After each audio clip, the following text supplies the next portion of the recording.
J'ai confié ces abus de pouvoir à la justice immanente, qui me le rend bien. Certains parmi eux sont en prison pour des faits identiques, je ne m'en réjouis pas, d'autres sont disparus vers l'éternité en laissant, derrière eux ces crimes et leur fortune. Même si quelques-uns courent encore aux affaires, ils agit de crimes imprescriptibles. Ils connaîtront in fine, dans les derniers combats, la notion du danger, qui est prêtée à Rigobertson, l'entraîneur des Lions indomptables du Cameroun. Le constat que notre société livre, et que la création du TCS, n'a pas résolu la problématique de la corruption et des détournements de fonds publics. Au contraire, ils se multiplient en s'aggravant. Les prisons de luxe, à défaut d'être attractives, sont devenues pour certains des lieux de refuge des fruits des prédations. Les fonds distraits ne sont pas, quant à eux, retrouvés ni recouvrés. La corruption est donc admise, comme un rituel cultuel récurrent des enrichissements illicites. L'opinion y est accoutumée sous le nez de l'ordre judiciaire. Est-il justifiable autrement que par la procrastination qu'à une corruption ou un détournement établi traîne à être réprimé? Les dossiers des détournements et de corruption accumulent. La gestion des fonds Covid-19 mis sur la place publique par la Chambre des comptes du Cameroun établit des responsabilités claires.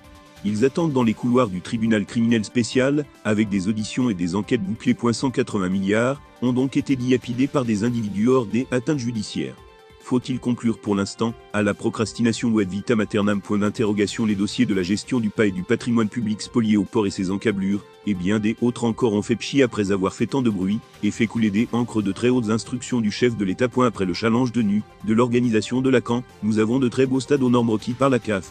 Et nous avons une Coupe Afrique des Nations réussie parmi les meilleures organisées en Afrique.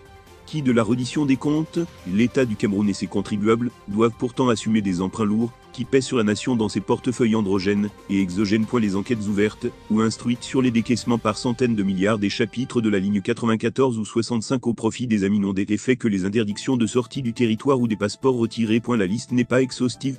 Les scandales des victimes des expropriations illégales et illégitimes du village d'Ikalo à Douala, et ceux de la vallée d'une Thème révèlent l'ampleur l'émancipation du mal des agents publics imputés au régime. Il vient s'y ajouter à cette litanie, ce nouveau scandale reconnu par Glencore.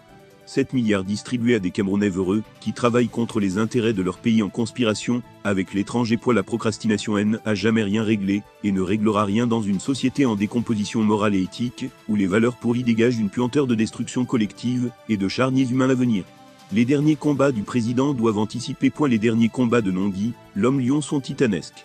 Je vais me risquer d'en déduire que 2 points selon la qualité des hommes qui les mèneront à ses côtés, ils aboutiront à réconcilier son engagement avec son peuple, et fusionnera où il gardera ses amis, et connaîtrait une rupture sociale avec le peuple. Il s'agit d'écrire son nom de l'histoire loin des médiocres, ou de finir ces derniers combats avec la production de la médiocrité qu'il répugne pourtant. Devrais-je conclure hâtivement que ces derniers combats pour la rigueur et la moralisation de son idéologue Paul Biya ne peuvent s'épanouir que si nous abandonnons la procrastination en agissant à temps et confiant leur sort à des hommes éthiques qui nourrissent pour notre pays une haute idée de la nation.